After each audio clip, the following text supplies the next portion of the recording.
Hello, Demon Red Mist here, and I hope you're all well on this Easter weekend. Where the fuck are my Easter eggs, guys? Come on, I do these videos for you. Not one of you have offered me an Easter egg for my services. I don't believe... Oh, alright, sorry. I've not had an Easter egg for years anyway. Don't worry too much. Just make sure I win on Thursday, yeah? I'm joking. Okay, so I'm on today to have a look at Fuji International Speedway short in the Red Bull Juniors for the Dynamic GT League race coming up this Thursday. I have done a bit of practice around here already, although I haven't actually driven around here for a few days. But I do know that this is a racetrack that personally I love this track. It's a real technical little bitch, and if you get it wrong, it will ruin you. But when you get it right, it's amazing. It really is. I can imagine there's a lot of people that despise this track, especially the last sector. But hopefully a few things that I'll be able to show you today will really benefit you around that last sector.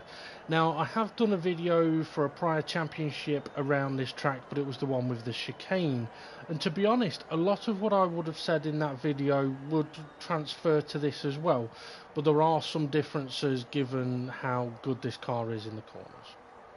Okay, first thing I'm going to mention is with the setup.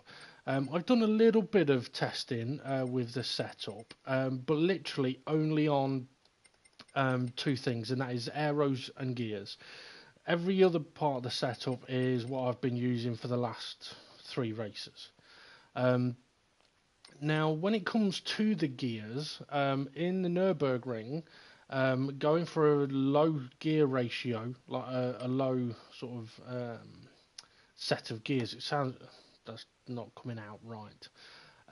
Going for what is effectively, what is a gear ratio, by adjusting this to a lower value because we've got to a lower high speed, created a lot of oversteer and a lot of tyre wear. That's why at Nürburgring I went with a much higher gear ratio, but then adjusted my gears to suit the circuit. And this track is very similar in a way. If you go too low on the gear ratios, it's going to tempt you to take corners in gears that you don't really want to be taking it. But also, there are a couple of slow corners around this track where you want to be able to put your foot down, and if your gears are too short around second and third, then when you put your foot down, it's going to light up the rears. So you want to be careful of that. Also, with the aerodynamics, I would not recommend going for a low aerodynamic setup at this track. Yes, there is a long straight, but that's one straight, and there's 1, 2, 3, 4, 5, 6, 7, 8, 9, 10, about 10 corners that you're going to need the grip in. So going for low aeros, yeah, you might be quick down the straight, you might be able to overtake down the straight, but you're going to lose all your positions in the corners, because the speed differences will be enormous. So yeah, I wouldn't recommend going for a low aero setup around this particular track. Okay, what I'm going to do here is I'm going to go and do a couple of laps, and then I will do a lap corner by corner, giving my description of how I will try and take each corner, and then I will do a couple of additional laps. Okay, so this is something that I do want to mention straight off the bat though, and this is something I have been mentioning to a few people. I think I may have mentioned it on a previous video or on one of my practice videos. It's a very good idea when you first come to a track to see if first gear is right for the start. So in other words, come to a stop,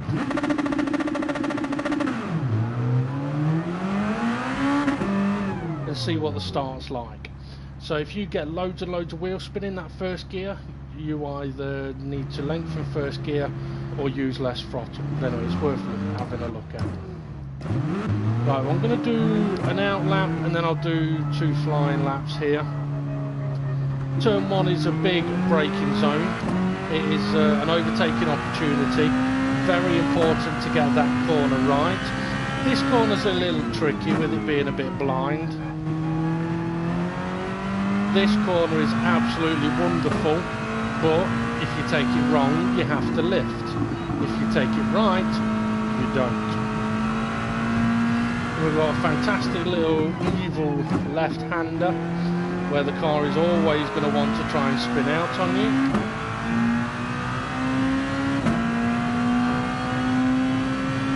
And we've got, instead of having a chicane down here, we've now got sort of a 90-degree or a bit less than that right-hander. Temptation to take a lot of apex curve here, but if you do, it unsettles the car. Now we're into the final sector. My favourite part of this track, to be fair, other than the long right-hander. So many different lines you could take around these corners. Plenty of opportunity for dive bombing on the inside, but I wouldn't recommend it.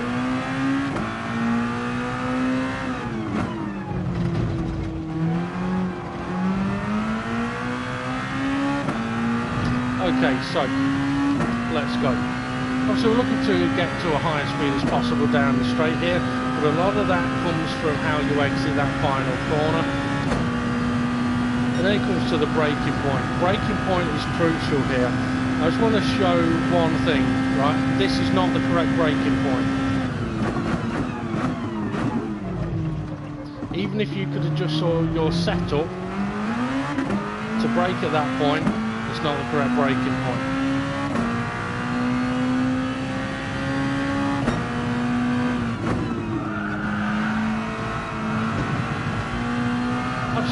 Hang on a minute. Have I got my own setup on this car? Yes. Alright, okay. It just handled a little odd, that was all. Right, okay. Sorry about that, folks. For a moment then I thought I had somebody else's setup on and I had to check. Right, what I'll do is I'll head back down the start-finish. Start the first lap.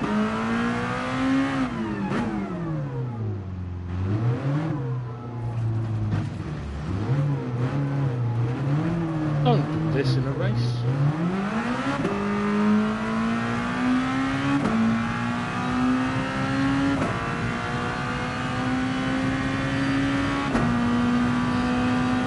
Yeah, turn one, it's an interesting corner when it comes to the braking point because you can brake at the last possible moment and brake hard and it'll do it for 1 or 2 laps. But as your tyres start wearing, it's not so nice.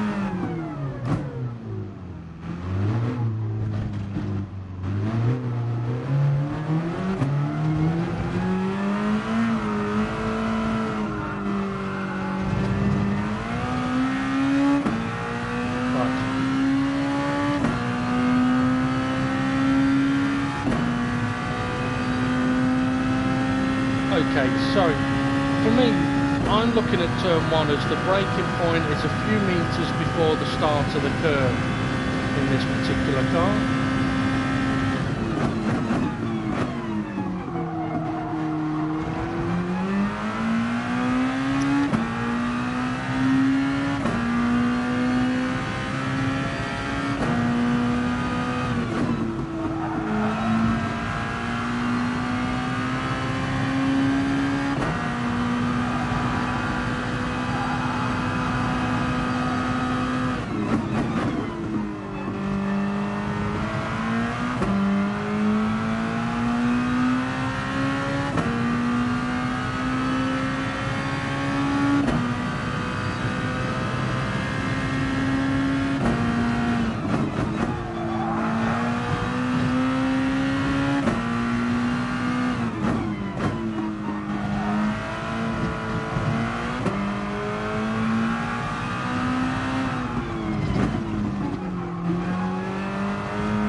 Not a bad lap there. I mean, that's pretty much hitting all of the points that I want to hit.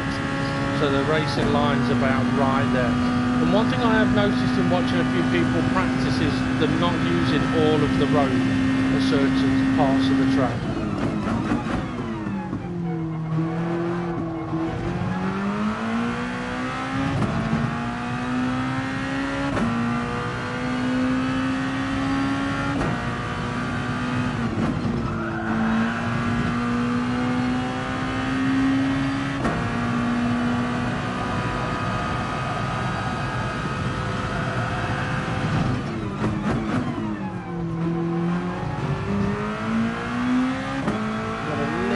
Offline through the long right-hander. Okay, so it's after this right-hander that I'm seeing a few people not using all of the road.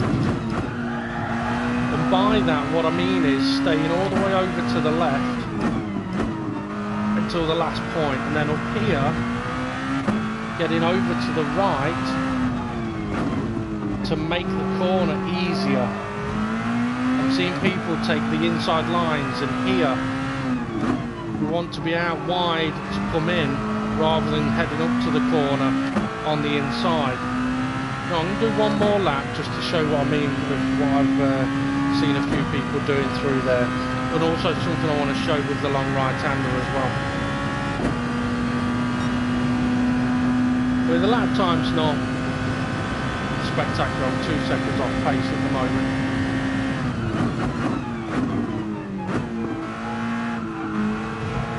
But I'm just trying to show you the line, the positioning of the car more than anything on these couple of laps. Okay, so the long right-hander, try not to come in tight like this. If you come in tight, now you've got to go tighter and even wider. You can't go as fast through those corners. Here, be careful of your throttle.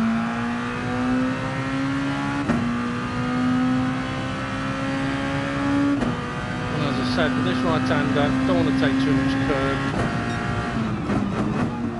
but taking some is fine. Okay, what I've been seeing people doing is approaching over here, making the corner much tighter, runs wider, hurts your tyres, can't get on the power, and doing the same up here. Corner's now much tighter, and the same here, heading up in this makes the corner tighter and slower on the bit where you want to be going the fastest. Okay, so try not to take those inside tight lines. It doesn't actually help you with lap time. Okay, so as you're approaching turn 1, I'm going to go on to the corner by corner now. Previous video I did for I think it was the Toyota SFR around here, the braking point was the kink in the white line on the left coming up at the 150 metres. So about here was the braking point in the Toyota SFR. This car's much better on the brakes. Now you may be able in qualifying to brake at 100 metres, the start of the curb ahead of us, right, and make the corner. But if you do that in the race, you'll only be able to do that for a couple of laps, and then your tyres are going to hurt, and then they're not going to slow you down as well there, and it's going to get worse and worse and worse and worse. I would highly recommend braking before. And what I am doing on approach to this corner is registering the kink in the white line, and then it's between that kink and the curb ahead of me, but slightly closer towards the curb. So there isn't a specific marker, it's more a visual. Okay, I'm a few car lengths away from the start of the curb, okay, I'll hit the brakes there. And for me, it goes on feel, and if I brake too soon here, it just means I get off the brakes earlier. But if you brake too late here, you can't slow down more. But this helps save your tyres when it comes to the racing. It does mean as well, if you do want to attempt an overtake or defend, you do have a bit of margin for every now and again to brake that little bit later to overtake or to defend. But if you do it lap after lap after lap, braking late here is just going to destroy your tyres. So we hit the brakes nice and hard, get it down the gears.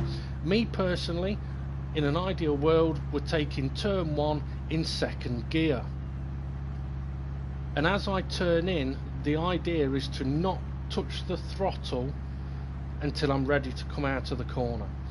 If on turning I realise, okay, I'm not quite going to make the apex, I can knock it down to first, and that'll help me turn it. But second gear, ideally. Now, again, there is no specific marker for when I turn in. You're going to have to kind of go on feel with that one, but don't turn in too soon. The later you can turn in, the better. And ideally, you want a kind of late kiss of the apex here, just after the cone. As I mentioned, preferably in second gear, and by this point now we can start working the throttle back on, so that by this point we can be full throttle. The idea as well is on the exit of the corner to not touch that curb. You can kind of get away with touching the curb, but if your left rear then touches the AstroTurf, you're visiting that barrier on the right. So don't get on the throttle too soon, because if you start running wide here, that could be why.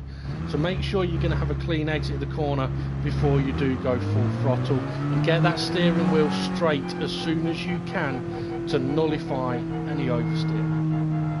Okay, run up to what I am going to call turn 2. Blind apex, tricky little fucker this corner, but it's a corner you don't really have to brake a hell of a lot for. So on approach, about 75 meters, maybe 60 meters, a gentle pressing of the brake and go down from 5th gear to 4th gear. Personally, that downshift assists the turning. Right? Don't turn in too soon and you end up cutting the corner, but get a nice, I mean, one thing I have noticed as I was doing the outlap as well, the cone is there to help you when you turn in, but it will disappear, right?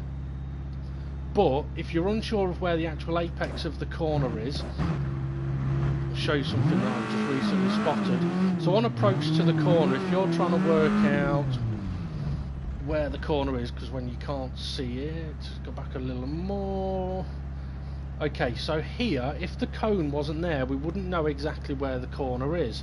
But if you look at the barrier on the right of me, at the end of that barrier is a strip of orange paint. Now that strip of orange paint is to show that there's a marshal's post there, but it also happens to be pretty much directly in line with the apex of the corner with the orange cone. So as you get closer, kind of peripherally, you'll be able to be looking at where the apex should be, and the orange you can just see out of the corner of your eye to let you know, yes, it's over there in that direction. So as we approach here, look, cone on the left, orange strip of paint on the right, they're round about in the same area. Okay, this corner, preferably take a nice chunk of curve here, and once you've turned in, flat out. Don't be a chicken, just floor it. Okay, if the rear end gets a little too squiggly, come off your steering a bit more. But then we're into the long right hander. And this is a phenomenal corner in these cars. It's flat out through here, even when the tyres start to wear. But if you're going to go into the very worn set of tyres, you may have to start lifting. But the key around this corner is, this is what I would initially call the second apex of this corner in front of me. And it's around about the second apex that I would actually start turning for the apex of the corner, the third apex. So we're sitting pretty much middle of the road for this corner because we do not want to be over to the right. But as we are now coming around this part of the corner, now is where we want to start turning for the final apex, which is here. And this is what allows you to take this corner absolutely flat out. It is not turning in for any other part of this corner other than this bit. So all the rest of the corner we've just gone round, middle of the road, right? If you go middle of the road and then turn in late for this, you'll stay flat out. You'll soon realise if you've turned in way too late, because you'll just fucking visit the barriers over on the left. But you will soon realise you don't have to lift. And this is where, if you're running very low aeros, you're not going to go flat out around here ever. Or even if you can to begin with, you're not going to be able to go flat out once your tyres start wearing, because you're simply not going to have the grip. I can see there's a few messages firing up on the YouTube, so bear with me a second. Probably people saying hello to each other, but it would be good to check. Oh, and Eric, hello. Hope you're well. Someone asking an Eric if he's related to Peter Andre. No, but yeah, an Eric, nice to see you. So yeah, so the whole of this right-hander is all focused about this point, so don't turn in too soon. Middle of the road, turn in later, and that'll become more apparent a little bit later on, and you'll be able to stay flat out all the way through.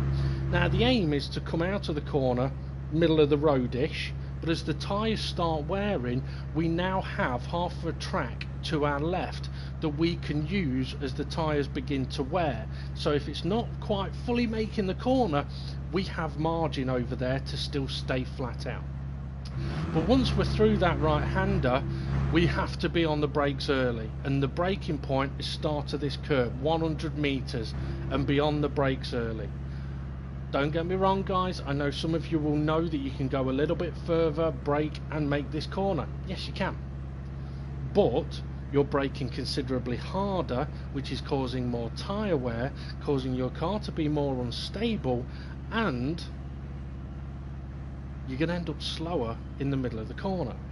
So if you start braking at 100 metres, you don't have to brake anywhere near as hard, which means you're not wearing your tyres, which means you can take your time getting down to the gear, to second gear, as you're working your way over to the right hand side of the track, and preferably excuse me, turn in around about the end of the wall on the right, because if we turn in too soon it makes the corner too tight. So turn in nice and late, clip the apex, and as soon as we are now at this point, we can start getting on the throttle with the intention of short shifting to third as soon as possible. If you short shift to third too soon, it bogs the car down, you get no acceleration. If you wait to get to the end of second gear to change to third, there's a much higher chance of getting oversteer on the exit here. Whatever you do, do not blip your throttle through this section of corner. If you blip your throttle, you will initiate a drift, and you don't want to do that around here. So once you're back on the power and going in second gear, short shift nice and early, and then you can absolutely floor it, straighten up that steering wheel, and you're coming out of the corner. Piece of piss. Absolutely flat out down here, keeping your steering wheel as straight as possible. Okay, the 90 or not quite 90 degree right hander. As we approach this corner, sorry, wanted to stop. When the chicane is here, the bridge above us, it's not quite a bridge, the banner above us is around about the braking point. But because we're going through a much faster corner, we don't have to brake at this banner. The problem is there isn't really much to go on in the way of a marker around here. Yes, there are marker boards on the wall over on the right, but we're not really looking over there, so it's a little bit tricky, this one. But for me, the aim here is to get the car down to third gear before the corner. As long as I can do that, I can go through the corner quickly, right? And yes guys, I know some of you may be able to do this corner in fourth gear, but again, what's it going to do to your tyres as they start to wear? So third gear for me is pretty much a guaranteed. Every single time I'm going to make this corner, third gear, bosh bosh bosh, right? And consistency there. So the aim here is to work out where I can hit the brakes and get it down to third gear. Now, given that we go from 170 odd mile an hour down to second gear at turn 1 in the space of 110 meters, then for me to go from what, just getting into sixth gear, maybe 140 mile an hour down to third gear, it's not going to take much braking at all. So probably about 75 meters, a gentle bit of braking, get it down into third gear. Don't turn in too soon, but also don't turn in too late. Follow the tyre marks on the road, and ideally you do want to be riding this curve a little bit like this, right? And for me, the idea is third gear brings you into the corner, into this point, and you can get fully on the power and pop straight into fourth gear, and then floor it on the exit of the corner. So you're looking after your tyres on the way in, and you're looking after them on the way out. Okay, now into the final section of corners. And for me, I drive this sector very differently to what I've seen a lot of the people that we practice with and how they drive it. And I would say that a lot of people do drive this sector way too aggressive and using the wrong line, right? I know, for example, I could drive up towards this corner, braking about here, and I could get round the corner, right?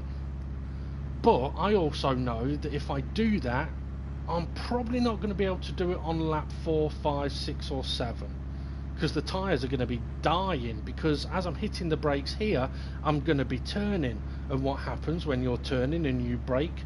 You scrub your tyres. So you can get away with it for a few laps, but not lots of laps, so there's not much point braking there. So me personally, give yourself that extra room, right, and you'll find it so much easier to then become consistent, and that is a key thing.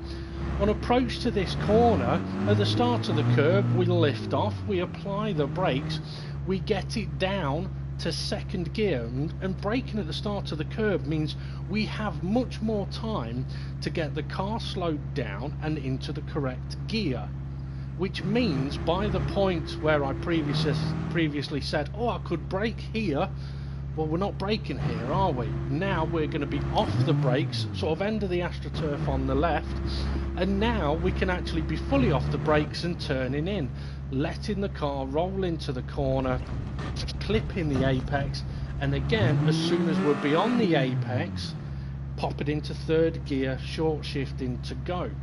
Taking this corner in the way that I have just explained should mean you will never end up over near the left hand edge of the track here.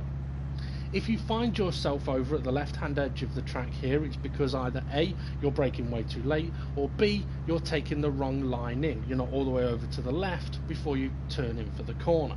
Okay, so pop it into third gear for a short shift.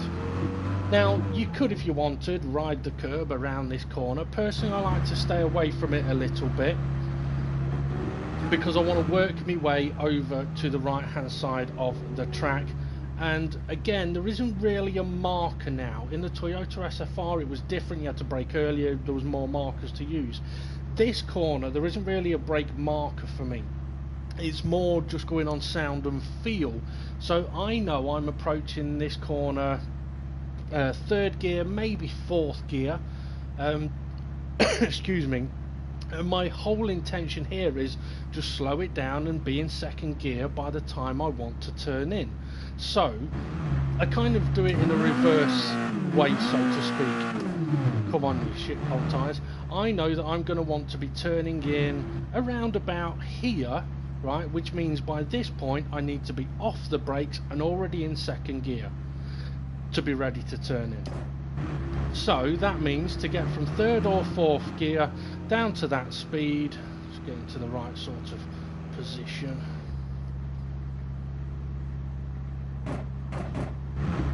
Yeah, to get down to that sort of speed, I'm going to go past the grass on the right, and then it's a very short distance, gently on the brakes, and because I'm gentle on the brakes, I'm not scrubbing the tyres. Down into second gear, let it run over to the edge of the track, turn it in, and late apex over the curb, and that should bring you out in this position, which means you should never end up over on the curb on the right hand side. If you are on the curb on the right hand side in front of me here, it's because either A, you're braking way too late and going into the corner, or B, you're going into the corner on the left hand side of the track, not from the right hand side of the track. Okay, so once you've got into this position, again we can now get on the throttle, gently second gear, pop it into third, and now we're flat out and on approach to the final corner. Now this corner, again, it's where people do seem to like taking a very tight line around here, and I can kind of see why. If anyone was following me, you might think, oh, there's loads of space there, I can get up there, but the key point is, yeah, you might be able to catch up to me there and get into that space there, but continuing both of our lines on the exit of the corner, I'm going to be fast, you're going to be shit slow. So if you want to go up the inside here, go for it, mate, because you ain't going to keep up with me on the straight. So I would not recommend even attempting an overtake up into this corner. Because think about it, even if you get past the guy, where's he going to go? That's right behind you in your slipstream, all the way down to turn 1, where he's going to overtake you. So why not maximise this corner, make him shit himself thinking, oh, is he going to go for the overtake, should I defend it, get him panicking, get him wobbling. You take the racing line, you're fast out the corner, and hey presto, he's still in front of you, but now down into turn 1, you're slipstreaming him and overtaking him into turn 1. Think about it. Okay, so let the car run over to the left hand side. White marker off the track is kind of an indicator to get ready to start slowing the car down. You don't have to brake hard for this corner. It's very gentle braking. Get it down to second gear, and around about the end of the AstroTurf or just before, you can start turning in. Don't turn in too sharply, because the idea is to get your car into this position. Because now in this position, the amount of steering angle for me to get around this corner completely is this. I can be full throttle at this steering angle, but if I had to keep steering at this angle, I can't go full throttle. So apex this curb late and it'll allow you to get full throttle sooner, and even if you do get a kick of oversteer, you'll have the time to adjust and keep going. Okay, right, I am going to go and do a couple of laps now and show sort of everything I just mentioned there, and maybe you'll be able to see it in motion a little bit more, but also check out how much I either do or don't brake for especially the final sector. Okay, the second flying lap I'm going to do here though, I'm going to do a bit offline, as in like braking zones, or taking those inner tighter lines through the final sector, which would effectively be where you would position your car if you were going to attempt an overtake.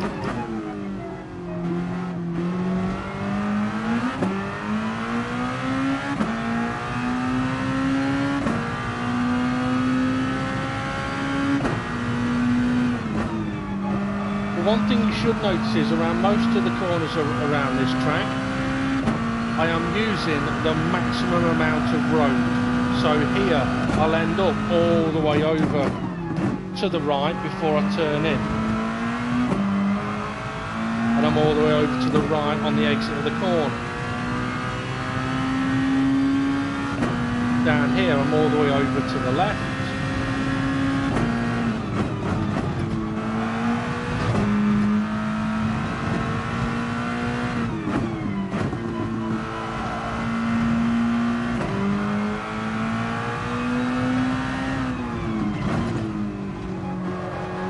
I'm putting no pressure through my tyres there with the amount of braking I'm using.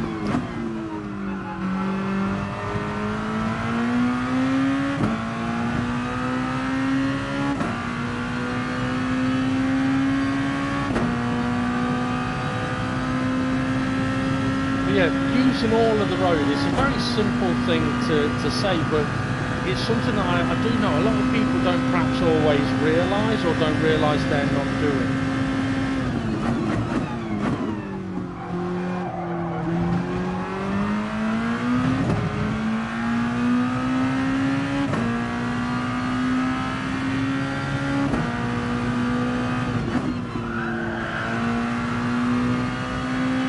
Okay, so middle of the road. This apex will start turning in to make this apex. Turned in a bit soon there.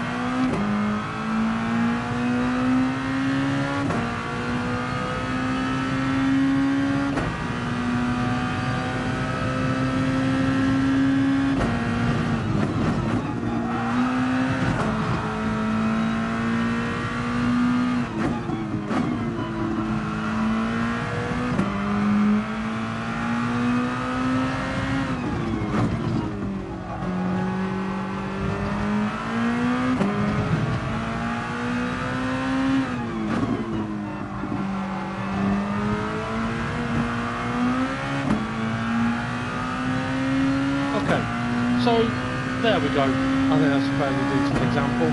Now, okay, I am going to go sort of off the racing line. Now, overtaking into turn 1 is something that is going to be possible to do, but you've got to make sure you get your braking right. And on the right side of the track, it's not that easy to do, because it's not easy to see that curve over on the left. So find yourself a reference point on the right hand side of the track. Also, be very careful on the exit of the corner. This one I would not necessarily recommend overtaking on unless you are already side by side going into the corner. Okay, here, taking this tighter line. It can be done, but I'm wider here, and now I've got to be hard on the brakes. Okay, the right-hander down here, again, I wouldn't necessarily... If you attempt overtaking down here, both you and the person you're racing with is going to lose a considerable amount of time, because this corner is now a hell of a lot tighter to make it fair. On the inside here, not recommended, but I suppose if you're going to try it, just make sure you're cautious. And if you are going to chuck it up the inside here, make sure you get it slowed down and you're cautious on the exit, because if you go too aggressive on your throttle, you're going to spin the rear. Up the inside here can be done, but don't run wide, and again, don't be too aggressive on the throttle. So there we go. Also, practice the pit entry. I've not been through it yet. And if I hadn't have done that, I wouldn't have known that there was a bit of a chicane in there, and I'd have probably crashed on race day. So it's always advisable to test your pit entries. Okay, I think I'm done there. So, hopefully there's been a few things in there that'll help a few people when it comes to this week's race, which could be an interesting one around this track. Right, folks, that's going to be me done for today. I don't think I'm going to be doing any more live streaming today. Excuse me, as I put together the DGT League race video, or commentary for the race video, and hopefully upload that tonight. Anyway, have a great Easter weekend, everybody, and Eric, good to see you again, my friend.